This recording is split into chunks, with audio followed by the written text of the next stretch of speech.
Hello everyone, this is Rajat Bhaduri sir, and we are just going to deal with a very contemporary topic so far the network and communication is concerned, and that is the mobile communications, and we are going to deal with the technology used for the mobile today at a very introductory level.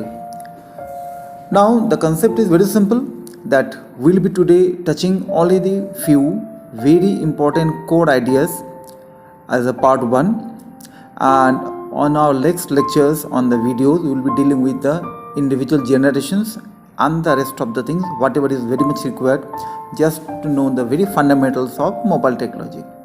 Now let's start. Now whenever we're going to deal with the mobile technology, the first thing that comes into our mind is the concept of the core term which has been coined as a mobility.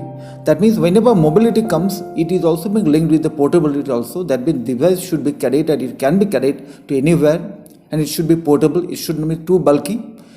And number 2 is that it can have that particular connectivity at anywhere, anytime with anybody. That means you are supposed to always online so that you can pick up the phone until unless you put it off. But whether you also put it off, that is also being traced and tracked. That means whenever you are having the landline line, and whenever you're going to deal with that's STD boot at the very primitive age, primitive in the sense not in that particular stone age, but primitivity stands for that things. Whenever we had a telephone booth, landline based, everything is to be dialed from the primitive type of the telephone sets. That means connectivity is fully dependent on wire communication media. I'm talking about that type of thing. But today we are just going to deal with a simple, portable, very lightweight handy sets which is having the enormous amount of data processing capability other than communication itself, with the various type of communication channels are being opening nowadays. So today we are going to deal with the technology, whatever is actually being supporting us to use the mobile phone with the term coined as mobility. Now, when you're going to deal with the term mobile communication, first of all you have to find it out what is the basic carrier or what are the basic supportive concepts which is actually being happening with the help of science and technology, that is helping the communications to be passing through the different layers of atmosphere and to one part of the world to the other part. And the basic terms have been coined is basically electromagnetic waves, electromagnetic spectrum, radio waves, or high frequency microwaves. Basically, whenever I'm going to deal with the light and everything, these are all nothing but the electromagnetic waves. So far the things are concerned. Now whenever you are having electromagnetic waves, there are various types of electromagnetic waves based on their frequencies. Something is very hazardous, something is not more, something is having higher frequency and lower wavelength, something is having the lower frequency and higher wavelength. So both the things are there, but today we're going to deal with only the concept of the core point, that is the radio waves, which is actually carrying the information so far the mobile technology is concerned. Because whenever we are dealing or making a call from mobile phone, the radio waves are actually the carrier which carries the data or the informations or our signals from our handset to the nearest tower. I think things are very clear too. And high frequency microwaves are those contents and those waves which is actually going to help you to contact or communicate from one part of the world to other part with the help of satellites, because it can enforce and it can also go through the atmospheric level to any point. Now let's start with the thing. It is better to go through the diagram. Now this is a standard diagram which is going to give you the lots of different ranges of frequencies and wavelengths which is supposed to be there, and you can find it out that microwaves are basically for the satellite purpose from the base stations, and the radio frequencies are being used for various purposes. Along with your microwave, you're using the radio sets, your mobile phones and everything. But whenever you're going to have the visibility light after that region, whenever you are having very high frequency electromagnetic spectrum waves, you can have ultraviolet, X-rays and gamma rays. These are very hazardous to health. Now these are the very structural thing, and you just to need to know that there are various type of frequencies are there, but out of that we have to choose only the radio frequencies just to carry the signals from set to make the mobile technology communications happening. Now come to the next part, the core concept. How does the things are actually happening so far our today's mobile technology, whatever you call it a cell phone, that happens. Now, whenever you come to the concept of cell phones, it is having that particular sub word or sub phrase, that is the cell. Cell is nothing but a very limited geographical region which can be covered by a single tower with a limited number of users. Beyond that level, the whatever emissions of signals are there, that may not have that effect. So within a particular region, whenever transmitter is having its full effect to communicate, we should call that hexagonal area diagrammatically or schematically as a cell. And each and every cell is having a single tower which is being connected with the base stations, and the base stations and the tower is going to communicate with all the mobilities or the mobile users. Handsets are available within that area. Out of that cell, this connectivity is not there for that particular channel. That means out of that particular cell, the channel, the frequency channel or radio frequency channel can be reused. Actually, whenever you have got to the cellular concept, it also enhances or enforces the reusability of the frequency channels. This is another concept. So let's find it out what the things are happening. I think the cell concept is very easy. It is a structural, schematically hexagonal type of concept is there. That means it's a very limited region within which you can have the beta communications, the mobility, the receives and receiving and sending the communications from your side to the tower. It is being easily accommodated. That area considered is called a cell. Now come to the point.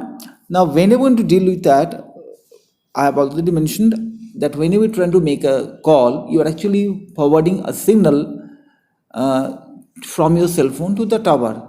Technically, as per the frequency divisions type of communication duplexing, we call it a backward call. Any type of call that is made from the mobile site or handset to the tower or the base station is called a backward call.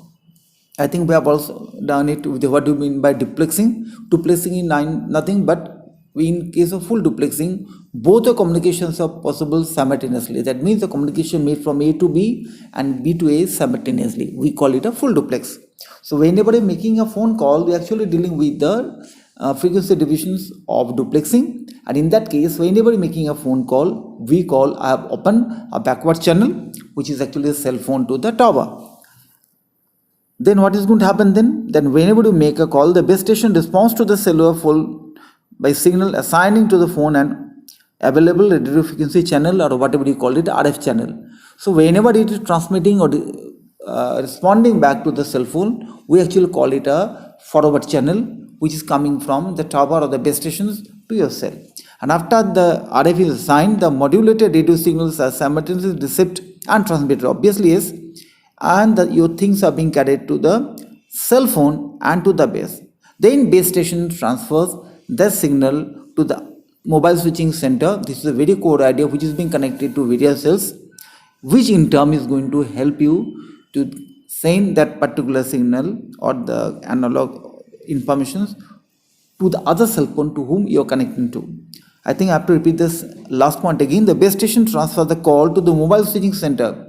Remember it, tower cannot directly deal with it in all cases because the locations and the intimations about the particular person or the mobile set which is happening to be connected by you, it is only being known to the mobile switching center. Now it is going to deal with that so that your content can be dealt with and it should be sent back to the particular person or the set you are trying to communicate. Now it is better to understand diagrammatically also. Now when you're going to deal with it, I have already said that all the limited geographical area which you can be connected to a single base stations with a tower is called a cell. The multiple cells are being connected together side by side. We may call it a cell cluster. Now when you're going to deal with it, what is going to happen then? Now normally each and every cell is having one tower. You can find it out. I have mentioned it. If the hexagonal that area schematically represented, it's called cell. Then this towers is connected, antenna is connected with the base station which is taking care about all the frequency emissions and receptions from all the sets, and that is being dealt with the base station. A collection of base station is going to give you a concept of a cluster. So the core concepts are very easy. stationary phone or from the landline you make a call, then the PSTN technology is being taken care of so that the switching can take place, and that is being sending the info to the mobile switching center, which is taking care of all the cells available in that particular cluster. So each and every cell is connected with a mobile switching center. So the position of the receiver and the position of the transmitter both should be known, and they can help in switching the content from one part to the another part, or better to say the one cell to another cell, or better to say the even one mobile switching center to the other. And whenever you go say one switching center to the other, you can find it out. A person is moving from A to B, so obviously the control is being handed over to MSC1 to MSC2. I think the basic code concept is very simple. Whenever you are using any mobile phone, you are actually using your handset to communicate to the local tower or the base stations. Whenever base stations communicates with you, it is going to transfer your info or whatever you are trying to do, or your signal along the radio frequency to the mobile switching center. Based on the input they have got from the base stations, your communique is being transferred to the other mobile switching center or to the other tower in the same mobile switching center, so the recipient can respond to you. So I think the things are very clear. Now come to the assignment part. This is a very fundamental level. I think we have discussed certain things about it. What is the mobile switching center? What is the base? What do you mean by the cellular concept of mobile technology, and how the things are actually being happening? How does it look like? Which type of frequency we are using for mobile communication? That's the radio waves. So I'm going through the very simple concepts about the introductory level for mobile technology. I'm just putting some of the assignment for you so that you can go through and try to do it. The first one is list out some of the applications areas of electromagnetic waves. You have to find it out because there are various type of application areas there in electromagnetic waves. Some of the things I have also mentioned within it. And number two, that how does the roaming is supported by mobile communications? We have done it, but you have to just find it out how it is being happening. That whenever you are moving from to one place to other place, one state to another state, your mobile keep on working properly, and we call it the please activate the roaming. Now I want to know how that the roaming is actually supported by your mobile communications. Now I think the concept is very clear. At the very fundamental level, we will be dealing with the further advanced concept in the next 2 or 3 videos. Till that point, try to stay healthy, stay fit, and please take care of you. Thank you.